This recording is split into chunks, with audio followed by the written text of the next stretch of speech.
Alright, today we're going to be talking about divisions of powers. Do or do not. There is no try. You don't know the power of the dark side. No, we're not talking about the division of those powers. Back off, Darth. Back off, Yoda. Different time, different place. Today we're talking about divisions of power in the American federal government. This is called federalism. Alright. The Constitution divided powers between states and the federal government. It gave out basically three types of powers. There are delegated powers, which are powers that are granted to the federal government by the Constitution. There are reserve powers, that is powers given to the state by the Constitution. And then there are concurrent powers. Those are powers that are shared by both the federal government and the state governments. Delegated powers.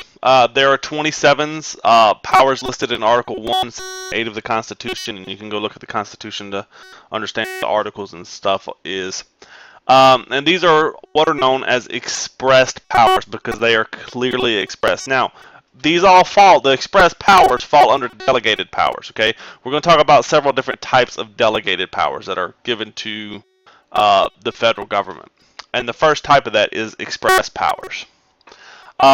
And some of these, just to give you a few, are print money, regulate interstate trade, foreign policy, declare war, create a standing army and navy, have post offices, make laws, etc., etc. All right. Well, another thing to have is called the necessary and proper clause. The lasting clause. This is an extremely vague clause about the powers of Congress. That Congress can make a law as long as that law is necessary for them to carry out their powers. So if they make a law that's not necessarily something that goes along with the Constitution, or not something the Constitution says they can do, but they say, oh, well, this is a necessary law in order for us to, and then you go back to one of these, regulate interstate trade. We have to pass this law to do that. So the question becomes, what is necessary? And who decides that? The ultimate choice of that would be either Congress, whenever they're passing this law. And if it's in doubt whether it is or not, that would go to the Supreme Court in the checks and balance system.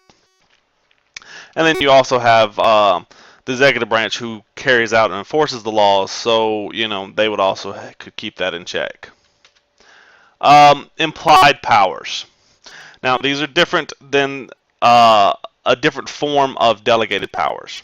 All right, these are powers that are not specifically stated, but are suggested or alluded to by the Constitution under the necessary and proper clause. Interstate highway. If they were going to manage interstate trade, well, they create the interstate highway system. Okay, so these are the kind of things that are implied they will need to do, the implied powers, so that they can carry out the rest of their delegated powers. Inherent powers. And these are powers, again, this is another type of delegated powers. These are powers that do not need to be stated because they are clearly the power of federal government. Okay? Secure the borders of the country. To regulate immigration, which, right now is a huge deal, and some states are trying to step up and do that because they don't agree with how the federal government's doing that. But it's inherently a federal government power. Protection, protecting us from invaders and so forth, and to conduct diplomatic business. You wouldn't want, California going and conducting business with Israel for us. You might, and they wouldn't want us going and, conducting diplomatic business with Russia. Okay, so we have people who represent the entire country. All right, reserved powers. Now remember, reserved powers are the ones that are reserved to the states. They can issue licenses, conduct elections, governments, ratify amendments. What? Oh, ratify. Okay, remember, ratify is in order to pass the amendments, to bring them into being, into fruition, an actual part of the Constitution. All right. For public health and safety. And remember, some of these again are kind of vague, and that's part of the reason the Constitution has lasted so long, is a lot of its vagueness and its ability to be very flexible as time changes. And powers the constitutions do not give the federal government or forbid the state, or powers to the state.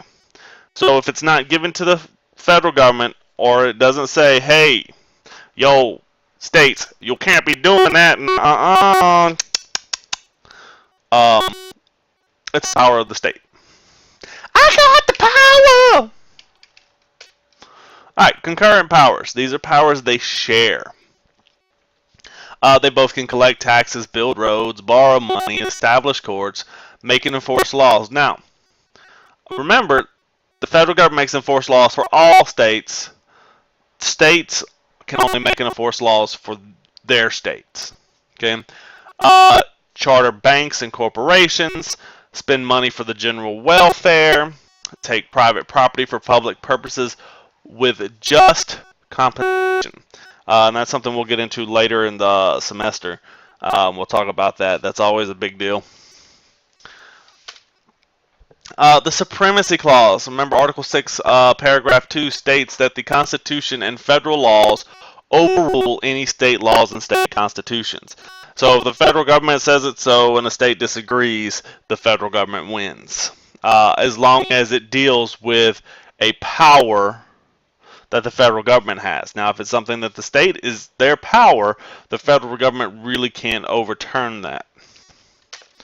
Full faith and credit clause. Article 4, Section 1, it states that states have to respect each other's laws. As we talked about in the Constitution, for example, if, and it's a big hot topic nowadays, if a state like California passes gay marriage, and then a couple from Louisiana go to California, get married in California, a gay couple get married in California, and then move back to Louisiana, or come back to Louisiana, Louisiana has to respect their marriage because they have to respect the laws of California, even though they reside in Louisiana.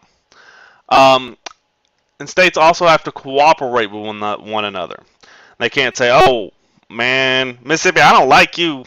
You looking ugly, so I ain't letting you cross into my borders. And Louisiana just shuts its doors and doesn't cooperate and let, Mississippi and people from Mississippi into Louisiana. Can't be doing that. They have to work together. Baby steps of federalism. This is kind of steps that federalism took.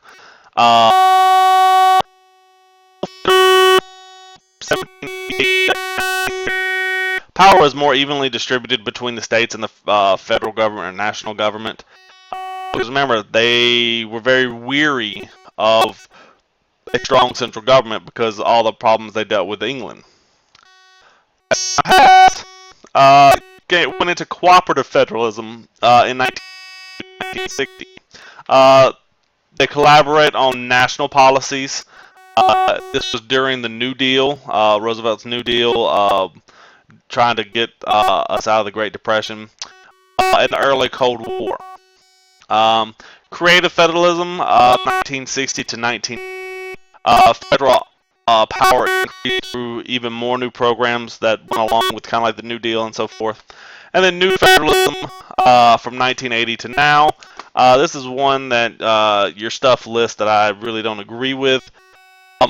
Is the federal government gives more power back to the states.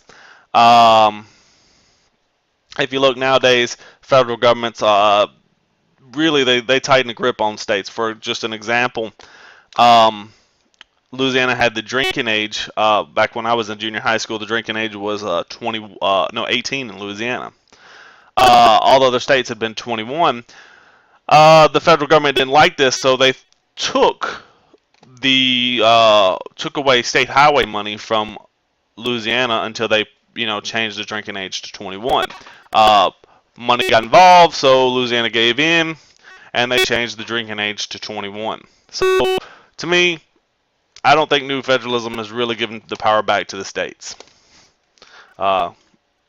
Think what you will. All right, so until next time, deuces.